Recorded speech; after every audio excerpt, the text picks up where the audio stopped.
A rabbi says, listen, you should start, becoming more modest. You should start keeping Shabbat, start learning Torah. You bring this to some local rabbi and say, he's too stringent.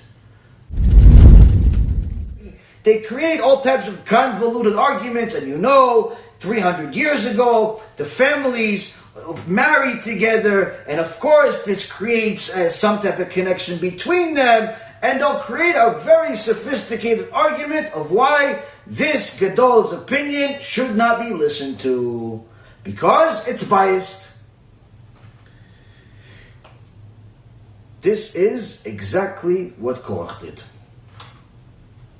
Up to now, it's exactly what Korach did. Why? Korach, the Gemara says, Korach was a fool? No, Korach was Baal Ruach HaKodesh.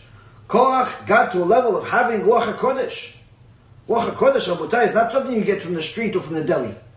Ruach HaKodesh, Korach was a very bright person. Also got 250 of the biggest rabbis that were not Moshe Rabbeinu, Aaron HaKohen, Yeshua ben Nun, Betzalel, Kaleb ben Yefuneh, and Pinchas, and Nachshon ben Aminadav. Pretty much everybody else, he got to join him. Korach was a very smart person. But Korach, in his Ruach HaKodesh, the Midrash says, Parashat Korach, Korach saw the Ruach HaKodesh that Shmuel the Navi will come from him. Shmuel will come from him, and the Gemara says Shmuel is like Moshe and Aaron. So he figured, if Shmuel is going to come from my seed, surely my thoughts that I'm right and Moshe Rabbeinu is wrong, surely I'm right, even more so. So how could it be that I'm right, Moshe Rabbeinu is wrong? Because Moshe, although he did good things, he has a bias, he has an agenda. Because look, all of the korbanot, where are they going? They're going to his brother. They're going to Aaron HaKohen. The Maaser goes to him. The other Maaser goes to the Kohen, goes to him. Constantly, everything is to him, to his brother, to him, to his brother. So really, Moshe only is telling us all of these rules in the name of Hashem, not because Hashem said it, but rather because he has a vested interest. So Korach, with all of his brilliance, who saw that Shmuel is coming from him, and then because of that little bit of knowledge that Hashem gave him, took it in the wrong fashion and manipulated an entire argument that therefore that means that everything he says is right. It's like somebody getting a good chidush. A good chidush, and after he gets a good chidush that's valid, that people even compliment him about, he thinks he's a Talmid Chacham, and he can tell the rabbi, he can tell those scholars what to do from now on. Or best yet, the guy just did TeShuva 2 years ago, and when he prays Shmona Esrei, he takes 25 minutes to pray. And he sees that the community that's been going to synagogue for 30 years, before he was even born, they're taking 6-7 minutes. Starts looking at them with frowning upon them. These people don't know how to pray. I should leave this community. 25 minutes I spent praying. He doesn't realize that the only reason why he's praying 25 minutes is because he's not comfortable with the words. It's not because he has more kavanah than them. Rabbi Ovadia prayed also in a few minutes. So a person has to understand that sometimes, just because something looks one way, doesn't necessarily mean that it is. But unfortunately, even people that are chachamim, like Korach, made such a mistake that one good thing that they did, or one good thing that HaKadosh Baruch Hu gave them, made them conclude that everything is kosher. And therefore anyone that is against them, he must be not kosher. Oh, you disagree with me? You must be a criminal. You must be a heretic. You must be enemy of the state. And they literally look for enemies. Instead of looking for friends, they look for enemies. And unfortunately, this is one of the things that happens.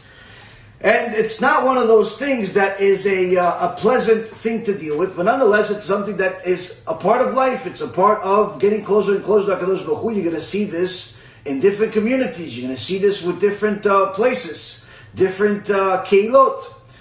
Now, of course, Korach thought that he was right, and HaKadosh Baruch Hu showed him not only that he's wrong, but him and all of his followers are still inside Gehinnom.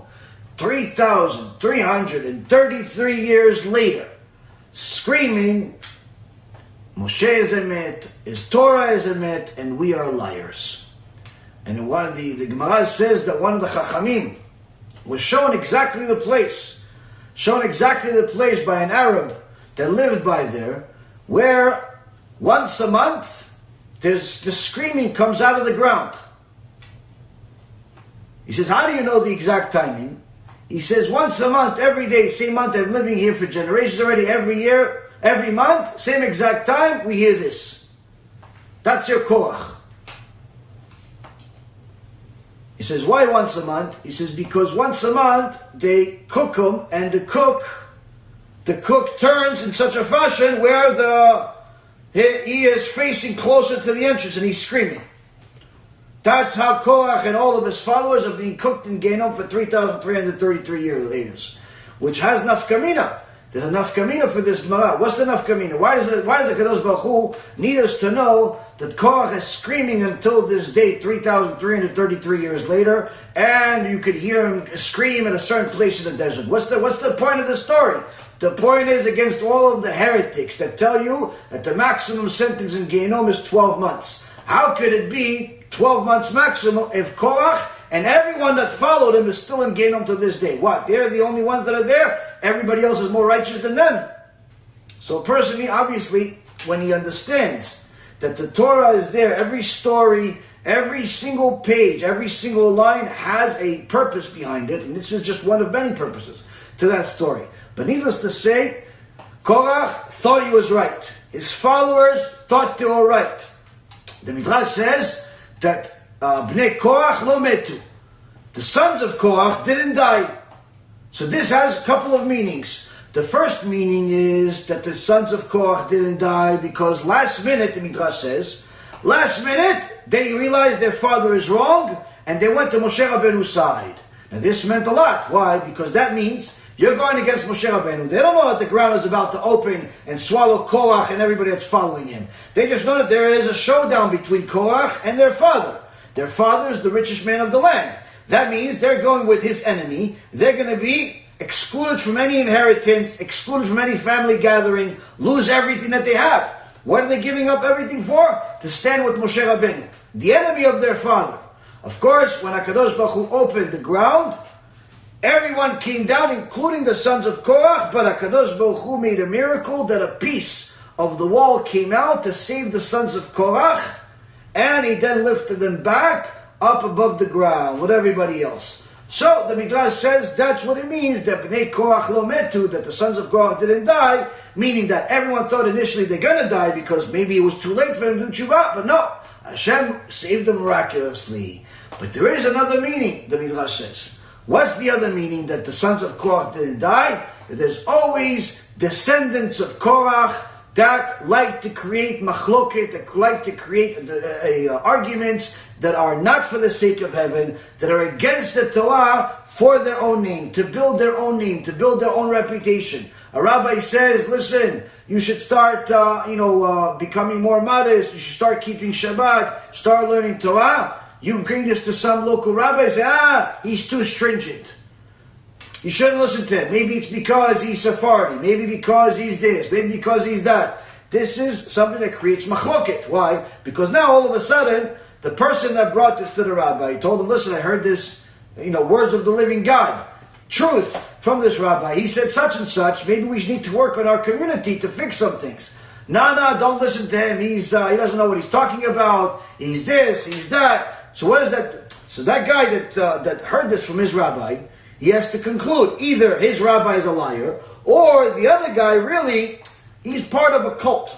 Or he's, I shouldn't like all Sephardis, or I shouldn't like all Baalei Tshuva, or I shouldn't like this, or I shouldn't like that. Creates a machloket, creates problems. The person needs to know that Bnei Korach lo metu. There are always wicked people that are born in every generation that will create all types of issues, not for the sake of heaven, but rather for the sake of their own name. Just like the people of the Tower of Babel that wanted to build a building to build themselves a name. Says Rabbi Yaron, there are people in every generation, especially the generation that he's alive in and thereafter, meaning our generation, that are building yeshivot, that are building kollels and building synagogues, not for the sake of heaven, says Rabbi Yaron, but rather they're building these places for their own name. They want to tell people, yeah, you know yeshiva, I built a yeshiva. Yeah. You know that synagogue? Who do you think did it? Do I have to say? Do I have to say who did it? Do I have to say? And this is how they are. They build it, but they build it for themselves. They build it for their own name, for their own reputation. Yeshivot like this, like the Tower of Babel. No one needs this. There's nothing good's going to come out of such a place. But of course, Rabotai Kalim, the issues that we have as a nation are not issues that are just because of the secular people and the ignoramuses. Even more so, we have issues among us religious people that have unfortunately have failed time and time again in these teachings. When they hear something that doesn't agree with their predisposition.